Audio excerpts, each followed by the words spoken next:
Mi padre militar nos entrenó como soldados, hasta que un día le dijimos no. Mi padre dirigía nuestra casa como si fuera una base militar. No era una metáfora ni una exageración, así funcionaba todo. Él había pasado 26 años en el ejército y nunca nos dejó olvidar que había llegado al rango de sargento mayor. Para él, la disciplina no era una herramienta, era una forma de existir. Creía firmemente que sin estructura los niños se convertían en adultos inútiles y estaba convencido de que su deber no era hacernos sentir bien, sino endurecernos. Para mí y para mis dos hermanos menores, Leo y Dani, eso significó crecer en un lugar que nunca se sintió como un hogar. Nos despertábamos todos los días a las 5:30 de la mañana, sin excepción. No importaba si era lunes o domingo, si había colegio o vacaciones. A esa hora sonaba su voz, firme, seca, ordenándonos levantarnos. Nuestros cuerpos aprendieron rápido. Con el tiempo ya no hacía falta el llamado, abríamos los ojos solos, como si algo interno estuviera programado para obedecer. Antes del desayuno venía la inspección. Mi padre revisaba nuestras habitaciones como si buscara fallas en un cuartel. Las camas tenían que estar hechas con precisión milimétrica, las esquinas dobladas como sobres. Si una sábana no estaba perfectamente alineada, la arrancaba sin decir una palabra y nos hacía empezar de nuevo. Los escritorios debían estar despejados, nada fuera de lugar. Si encontraba un lápiz mal acomodado o un cuaderno ligeramente torcido, barría todo con el brazo y lo dejaba caer al suelo. Después se iba, y nosotros sabíamos lo que seguía, repetirlo todo hasta que quedara correcto. Llorar no estaba permitido. Llorar era debilidad, y la debilidad no tenía espacio en su casa. Todavía recuerdo la vez que Leo lloró. Tenía 7 años y se cayó de la bicicleta en el patio. Se raspó la rodilla tan profundo que la sangre le corría por la pierna. Entró llorando, asustado, más por el dolor que por la herida. Mi padre lo miró una sola vez y le ordenó ponerse firme en el patio trasero. Lo dejó ahí una hora completa, bajo el sol, sin moverse. Dijo que los soldados no lloraban por heridas leves. Esa misma noche, Leo necesitó 4 puntos. Mi padre dijo que había exagerado. Todo en nuestra vida estaba organizado en horarios pegados en el refrigerador. Las tareas rotaban semanalmente y tenían estándares claros. Si no los cumplíamos, perdíamos privilegios. La televisión era un privilegio. El postre era un privilegio. Jugar afuera era un privilegio. Hablar por teléfono con amigos también. Nada nos pertenecía realmente. Todo podía ser quitado en cualquier momento, por cualquier motivo, si él lo consideraba necesario. Mi madre se fue cuando yo tenía 11 años. Una mañana simplemente no estaba. Más tarde dejó una nota diciendo que no podía seguir viviendo como una prisionera en su propia casa. Mi padre nos explicó su ausencia sin rodeos. Dijo que ella era débil, que no había sabido soportar la disciplina y que las familias de verdad no necesitaban personas así. Dijo que debíamos olvidarla, porque claramente ella nos había olvidado primero. Le creí durante años, porque creerle era más fácil que cuestionarlo. No volví a ver a mi madre hasta los 19, cuando la busqué por mi cuenta. Cuando me vio, lloró.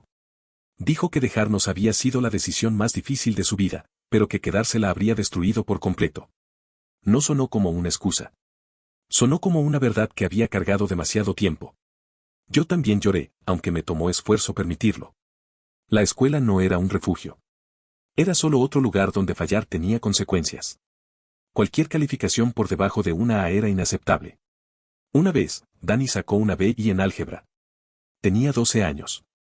Mi padre lo obligó a copiar todo el capítulo del libro de texto a mano, 5 veces, durante el fin de semana. Dani se perdió el cumpleaños de su mejor amigo. A las 10 de la noche del sábado seguía escribiendo ecuaciones. Mi padre dijo que las fiestas eran distracciones y que algún día Dani se lo agradecería.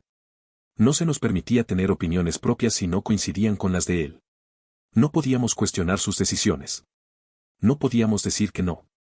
Responder mal significaba flexiones. Discutir significaba correr vueltas a la manzana.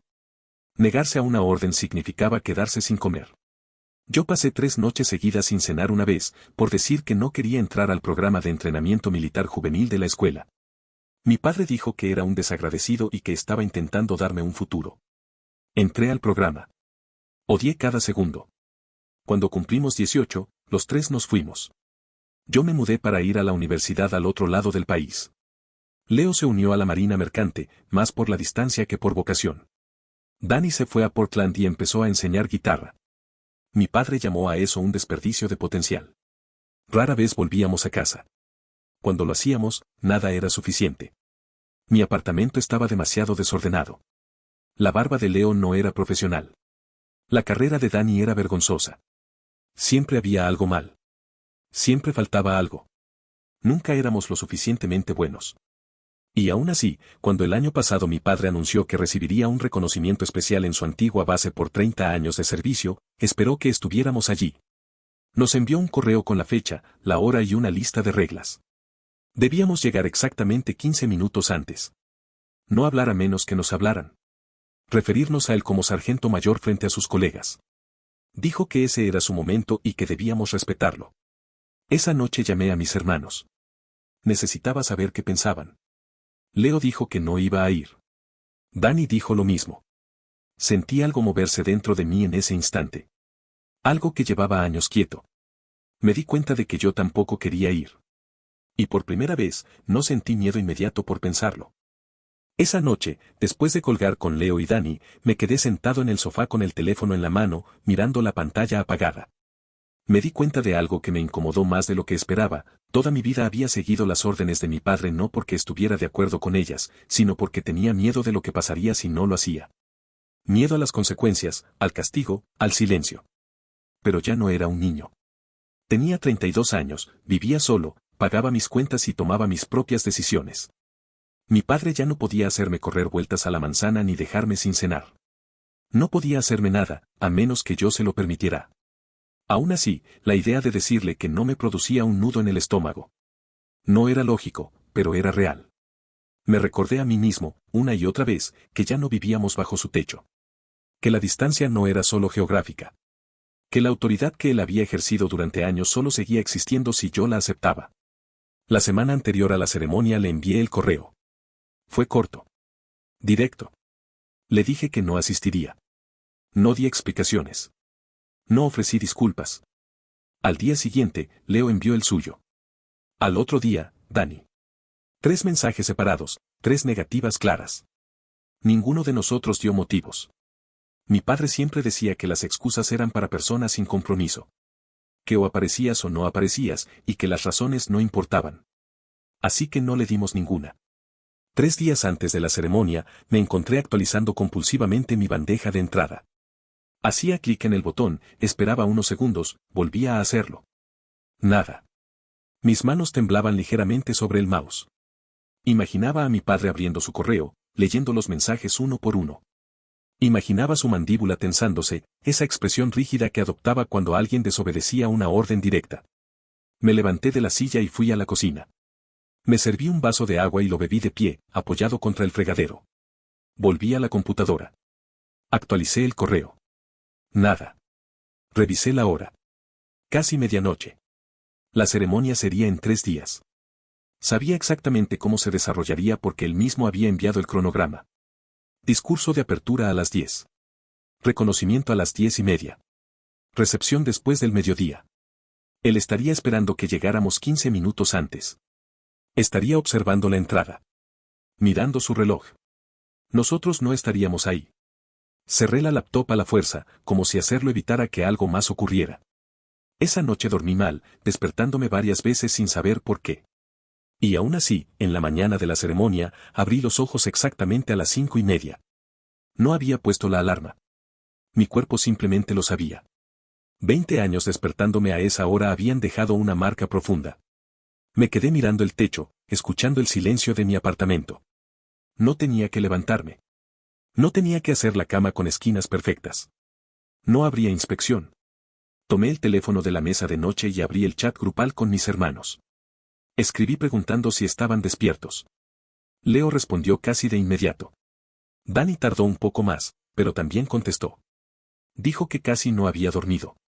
Que había pasado la noche esperando escuchar a papá golpeando su puerta, aún sabiendo que era imposible, que estaba al otro lado del país. Dijo que seguía oyendo pasos en el pasillo. Les dije que habíamos tomado la decisión correcta. Leo respondió con un pulgar arriba. Dani no dijo nada más. Me levanté y preparé café. Me senté a la mesa y lo bebí despacio, tratando de mantener la mente ocupada. La ceremonia estaba ocurriendo en ese momento, en otra zona horaria. Imaginé a mi padre con su uniforme de gala, estrechando manos, recibiendo felicitaciones. Imaginé las 3 sillas vacías donde deberían estar sus hijos. Mi teléfono permaneció en silencio toda la mañana. Ninguna llamada. Ningún mensaje. Ninguna notificación. Al mediodía supe que todo había terminado. La recepción ya debía estar en marcha, según el cronograma. El silencio se sentía más pesado que cualquier estallido de ira que hubiera anticipado. A las 6 de la tarde, finalmente, mi teléfono sonó. Era Leo. Contesté de inmediato. Me preguntó si había sabido algo de papá. Le dije que no. Él tampoco había escuchado nada. Hablamos durante casi 2 horas, repitiendo lo mismo desde distintos ángulos. Lo habíamos hecho. Le habíamos dicho que no, y el mundo no se había acabado. Seguíamos vivos. Seguíamos teniendo nuestras vidas. La voz de Leo sonaba diferente, más ligera. Dijo que sentía que podía respirar bien por primera vez en años. Yo entendía exactamente a qué se refería. Hablamos hasta que la batería de mi teléfono se agotó. Antes de colgar, dijo que llamaría a Dani al día siguiente para ver cómo estaba. Me quedé sentado en el sofá, a oscuras, mucho tiempo después. Por primera vez, el silencio no se sentía como castigo. 2 días después, estaba desayunando cuando mi teléfono vibró con una notificación de correo de voz. No había escuchado sonar el teléfono. La llamada había entrado a las 6 de la mañana, mientras todavía dormía. El mensaje era de mi padre. Reconocí su tono de inmediato, controlado, tenso, medido. El mismo que usaba cuando estaba enojado, pero decidido a no mostrarlo. Dijo que estaba decepcionado, aunque no sorprendido. Dijo que sus hijos habían terminado convirtiéndose en desertores incapaces de cumplir compromisos simples. Dijo que recordaría esto la próxima vez que alguno de nosotros necesitara algo de él. Dijo que lo habíamos avergonzado frente a sus antiguos oficiales y compañeros veteranos. Dijo que habíamos dejado en claro qué tipo de hombres éramos. El mensaje duraba 90 segundos. 90 segundos para recordarnos que, incluso desde la distancia, seguía evaluándonos. Lo escuché una vez. Luego otra. La tercera vez ya no estaba escuchando las palabras, solo el peso que traían. Lo borré. Después fui a la carpeta de eliminados y lo borré de nuevo, de forma permanente. No quería volver a oírlo. Ese día el trabajo se me hizo imposible. Tenía una hoja de cálculo abierta frente a mí que debía completar antes de salir. Pasó 1 hora y no escribí un solo número. Jasper, un compañero de trabajo, pasó por mi escritorio, se detuvo y regresó. Me preguntó si estaba bien. Dije que sí, demasiado rápido. Él miró la pantalla y luego me miró a mí. Arrastró una silla y se sentó a mi lado. Dijo que llevaba 20 minutos mirando la misma celda en blanco. Cerré el archivo y le conté una versión corta de lo que había pasado. Le hablé del pasado militar de mi padre, de la ceremonia, de los correos que habíamos enviado mis hermanos y yo. Jasper escuchó sin interrumpir, sin cambiar la expresión. Cuando terminé, me hizo una pregunta que no esperaba. Me preguntó por qué me sentía culpable por no asistir a un evento en el que iba a ser tratado como un subordinado y no como un hijo. Abrí la boca para responder, pero no salió nada. No tenía una respuesta que no sonara automática. Jasper me dijo que su propio padre había sido controlador, de una manera distinta. Que le había llevado años entender que la culpa no siempre era una señal de haber hecho algo mal, sino una programación vieja, aprendida. Se levantó y volvió a su escritorio como si no hubiera dicho algo que acababa de moverme el piso. Me quedé mirando la hoja de cálculo unos minutos más, hasta que finalmente empecé a trabajar. Aún así, la sensación no se fue. Una semana después de la ceremonia, el teléfono sonó tarde en la noche. Era Dani. Contesté y lo escuché llorar. Le costaba hablar. Me dijo que mi padre había aparecido en su apartamento hacía poco más de 1 hora. Que se había quedado afuera de la puerta durante 20 minutos, exigiendo que abriera. Que golpeaba con fuerza y gritaba su nombre. Dani se quedó del otro lado de la puerta, con la mano apoyada en la madera, escuchando la voz de papá volverse cada vez más fuerte. Papá le dijo que dejara de ser cobarde. Que abriera. Dani no lo hizo. Finalmente, papá se fue. Dani miró por la mirilla hasta que lo vio subir al auto y alejarse. Ahora tenía miedo de que regresara. Me preguntó qué debía hacer. Le dije que llamara a la policía si volvía. Que no tenía obligación de abrirle la puerta a nadie. Que papá no tenía derecho a aparecer así, sin aviso, exigiendo nada. Dani dijo que lo sabía, pero que aún así sentía que había hecho algo mal al no abrir. Me quedé hablando con él más de 1 hora, hasta que su respiración se calmó lo suficiente como para intentar dormir. Después de colgar, Me quedé despierto pensando en mi padre conduciendo hasta Portland solo para pararse frente a una puerta cerrada y gritar. La ansiedad empezó a filtrarse en todo. Comencé a despertarme varias veces cada noche para revisar el teléfono. En el trabajo cometí errores. Olvidé una reunión con mi supervisor. Envié un correo a un cliente equivocado. No podía concentrarme más de unos minutos seguidos. Algo claramente no estaba bien. Busqué terapeutas en mi zona y encontré a Leila Knowles. Tenía buenas reseñas y disponibilidad cercana. Llamé a su consultorio y agendé una cita para la semana siguiente.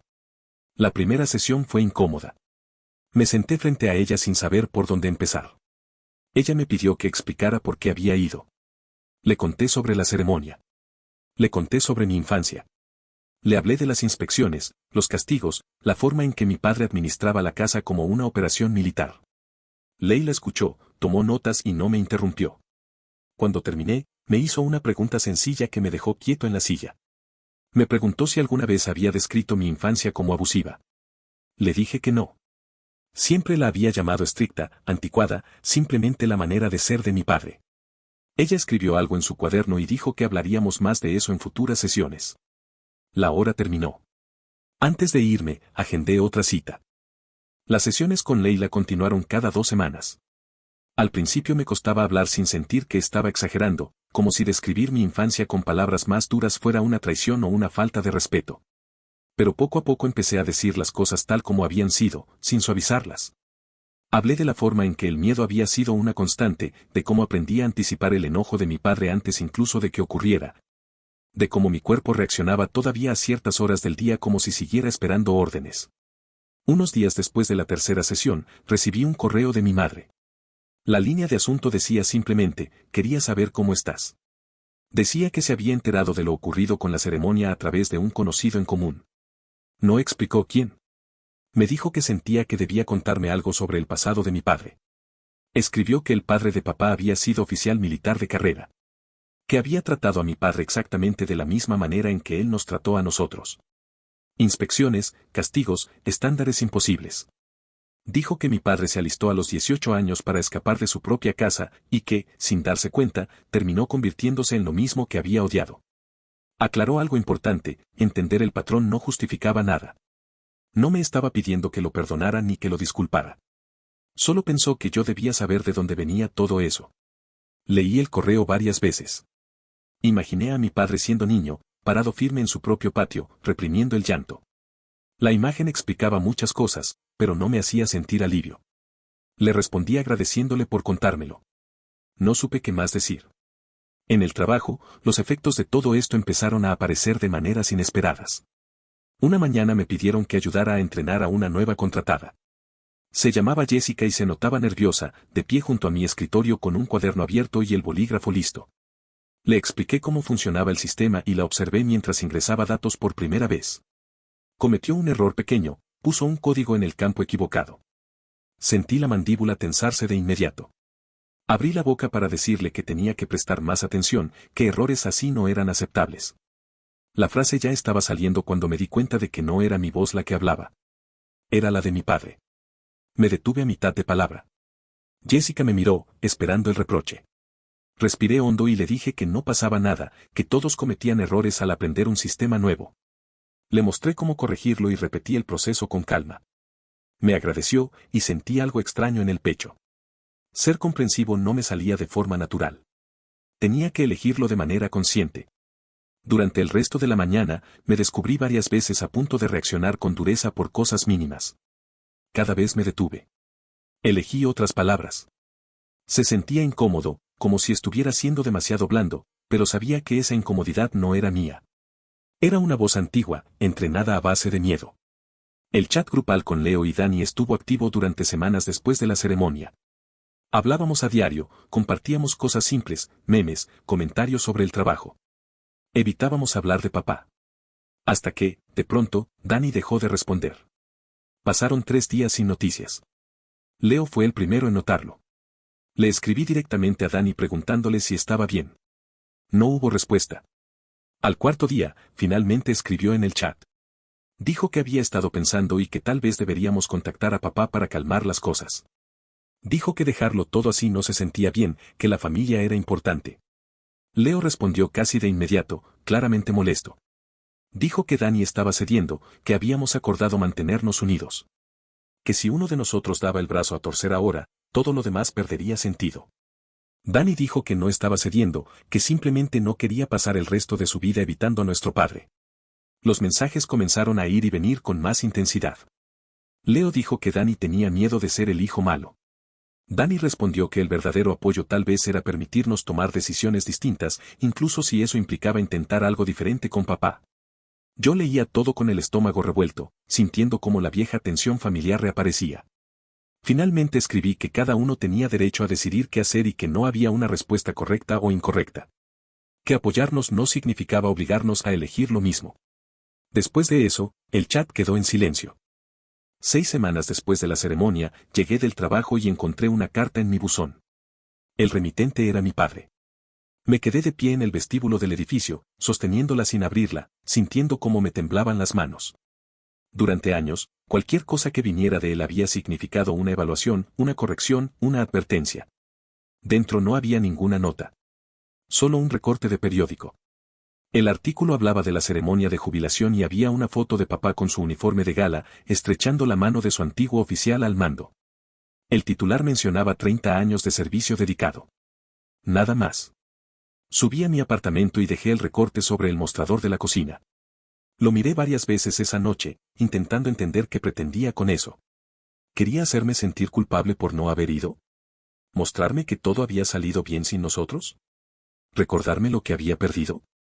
Papá nunca hacía nada sin intención, y esa ausencia de palabras se sentía extraña, casi desconcertante. Escribí en el chat grupal para contarles a Leo y Dani. Leo dijo que le parecía un intento claro de hacernos sentir culpa. Dani respondió que tal vez papá solo quería que viéramos la ceremonia. Yo les dije que no tenía idea de qué significaba, y que esa incertidumbre era lo que más me incomodaba. 3 días después, llevé el recorte a mi sesión con Leila. Se lo mostré y le expliqué cómo me hacía sentir. Ella lo observó en silencio y luego me preguntó qué creía yo que quería decir mi padre con eso. Le dije que llevaba días intentando descifrarlo sin éxito. Me preguntó cómo era mi padre con la expresión de emociones. Le dije que no las expresaba. Daba órdenes, criticaba o guardaba silencio. Asintió y dijo que eso encajaba. Me explicó que muchas personas, especialmente con antecedentes militares, aprendían a ver la vulnerabilidad como una debilidad y que terminaban expresando emociones de forma distorsionada. Dijo que ese recorte podía ser la única manera que él conocía de decir que deseaba que estuviéramos allí, o que estaba herido, o simplemente que no sabía cómo comunicarse de otra forma. Me preguntó si podía sentir compasión por lo dañado que estaba mi padre sin dejar de protegerme con límites claros. Le dije que esas dos cosas me parecían opuestas. Ella me dijo que no lo eran. Que entender no significaba permitir. Que la compasión no obligaba a aceptar maltrato. Que los límites no eran castigo, eran protección. Esa idea se me quedó dando vueltas varios días. Pasé 3 noches escribiendo y borrando correos para papá. 7 versiones distintas. Algunas eran demasiado duras. Otras sonaban como disculpas que no sentía. Al final, me decidí por algo breve. Le escribí que no estaba dispuesto a tener una relación en la que fuera tratado como un subordinado y no como un hijo. Que entendía su pasado y por qué nos había criado así, pero que entender no hacía aceptable ese trato. Le dije que si quería construir algo diferente, yo estaba dispuesto a intentarlo, pero que eso requería respeto y que viera mis decisiones como válidas, incluso cuando no coincidieran con las suyas. Le mostré el correo a Leila en la siguiente sesión. Me dijo que era claro, honesto y justo. Me preguntó qué esperaba como respuesta. Le dije que probablemente se enojaría o no respondería en absoluto. Me preguntó si estaba preparado para eso. Le dije que sí. Envié el correo esa noche, a las 10:15. Dormí mal. A las 6 de la mañana siguiente, mi teléfono vibró. La respuesta de papá ya estaba ahí. Leí el correo de mi padre sentado en la cama, todavía con el cuerpo pesado por no haber dormido bien. Era corto, directo, sin rodeos. Dijo que estaba siendo irrespetuoso y que estaba usando excusas para justificar mi debilidad. Dijo que los hombres de verdad no necesitaban terapia para cumplir con sus responsabilidades. Dijo que yo estaba intentando culparlo por mis propios fracasos y que él había hecho todo lo posible por criarme bien. Terminó diciendo que si yo quería tirar a mi familia a la basura por nada, esa era mi decisión, pero que no debía esperar que él se disculpara por haberme enseñado disciplina. Lo leí 2 veces. No sentí sorpresa, solo una tristeza pesada. Alguna parte de mí había esperado algo distinto, aunque supiera que no era realista. Esa pequeña esperanza fue lo que más dolió. Con el paso de los días, empecé a aceptar que estaba esperando un cambio sin creer de verdad que fuera a ocurrir. La relación que yo quería no existía, y probablemente nunca había existido. Aceptarlo fue doloroso, pero también extrañamente calmante. 3 meses después de la ceremonia, Leo me llamó con noticias. Había aceptado un trabajo en una empresa de transporte marítimo con sede en Seattle. Seguiría trabajando en barcos, pero las rutas serían más cortas y estaría en casa con más frecuencia. Dijo que estar en la misma costa que Dani se sentía importante ahora. Me contó que se habían visto un par de veces el último mes y que eso había ayudado. Que Dani estaba intentando definir su propia relación con papá y que él estaba tratando de respetar eso, aunque no siempre fuera fácil. Dijo que pasar tantos años en el mar había empezado a sentirse menos como libertad y más como huida. Le dije que estaba orgulloso de él. Se rió y dijo que era raro escuchar eso. Hablamos largo rato sobre Seattle, sobre su nuevo trabajo, sobre si finalmente compraría muebles en vez de vivir como si pudiera irse en cualquier momento. En el trabajo, las cosas también empezaron a moverse. Una tarde, mi supervisora me llamó a su oficina. Me dijo que la empresa se estaba reestructurando y que quería ofrecerme el puesto de líder de equipo. El rol incluía un pequeño aumento y la responsabilidad de gestionar a 4 personas. Acepté sin pensarlo demasiado. El primer día me reuní con el equipo y les dije que quería crear un ambiente donde se sintieran cómodos haciendo preguntas y cometiendo errores. Dije que el objetivo era aprender, no tener miedo. Al final del día, Olivia, una mujer que llevaba más de una década en la empresa, se acercó a mi escritorio. Me dijo que yo era el mejor jefe que había tenido. Ese comentario me acompañó toda la tarde. Me sentí orgulloso, no por la promoción, sino porque estaba eligiendo conscientemente ser distinto. Estaba rompiendo el ciclo. 4 meses después de haber enviado el correo a papá, recibí otro mensaje suyo. Dijo que estaba vendiendo la casa familiar y que se mudaría a un lugar más pequeño. Dijo que si alguno de nosotros quería algo de nuestras antiguas habitaciones, teníamos un mes para ir a recogerlo. De lo contrario, lo donaría o lo tiraría. Llamé a Leo de inmediato. Dijo que había recibido el mismo correo. Le pregunté si quería ir. Dijo que solo si íbamos juntos. Llamé a Dani después.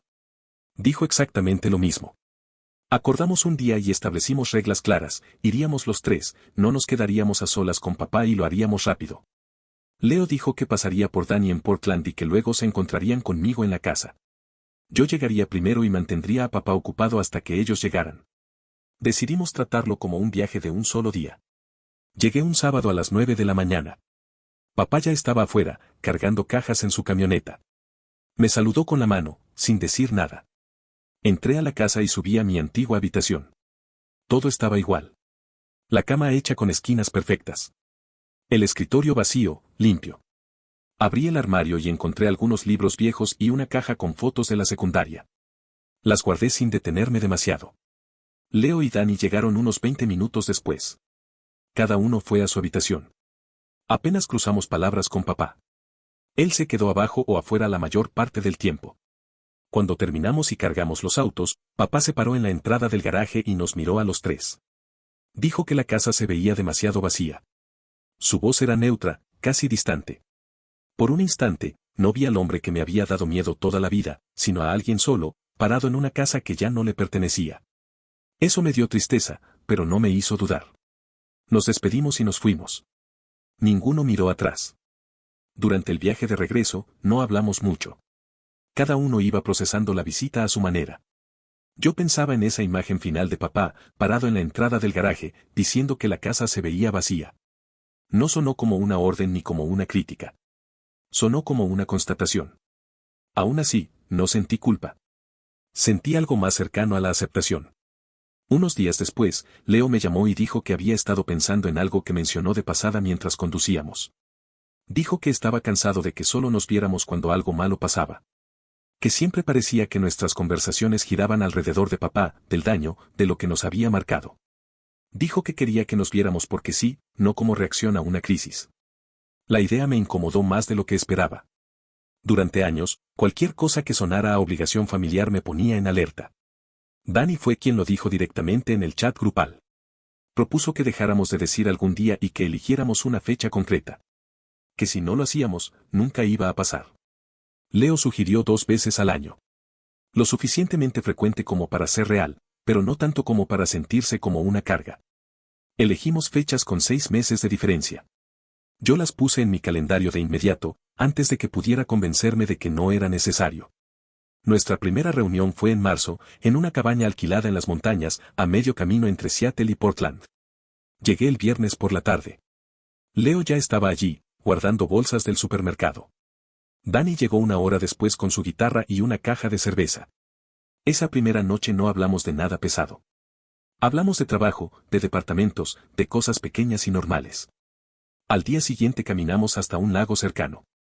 Leo habló de su nuevo trabajo y de lo raro que era dormir en la misma cama todas las noches, sin el movimiento constante del mar. Danny nos contó sobre una alumna que estaba avanzando más rápido que cualquiera a la que hubiera enseñado antes y lo orgulloso que se sentía al verla mejorar. Me di cuenta de algo mientras lo escuchaba. No estábamos solo sobreviviendo juntos. Estábamos construyendo algo nuevo. Nos estábamos eligiendo, sin miedo ni órdenes de por medio. El domingo por la mañana, antes de irnos, nos sentamos alrededor de la mesa de la cabaña y acordamos que esto sería una tradición real. Pasara lo que pasara, apareceríamos 2 veces al año. 7 meses después de la ceremonia, me desperté un sábado y noté algo distinto. Me sentía bien. No perfecto, pero estable. Seguía viendo a Leila cada 2 semanas, y las sesiones me habían ayudado a entender que podía elegir patrones diferentes a los que me habían enseñado. En el trabajo, mi equipo respondía bien y el ambiente era sano. Hablaba con Leo y Danny con regularidad, y nuestras conversaciones ya no giraban solo alrededor del pasado. Mi relación con papá se redujo a correos breves y prácticos, 1 vez al mes, si acaso. Dirección nueva, asuntos logísticos, nada emocional. Él nunca se disculpó, y yo dejé de esperar que lo hiciera. No era la relación que había deseado de niño, pero era la única honesta que podíamos tener. Por primera vez, esa realidad no me rompía. No olvides dejar tu opinión en los comentarios, dejar tu like y compartir este video.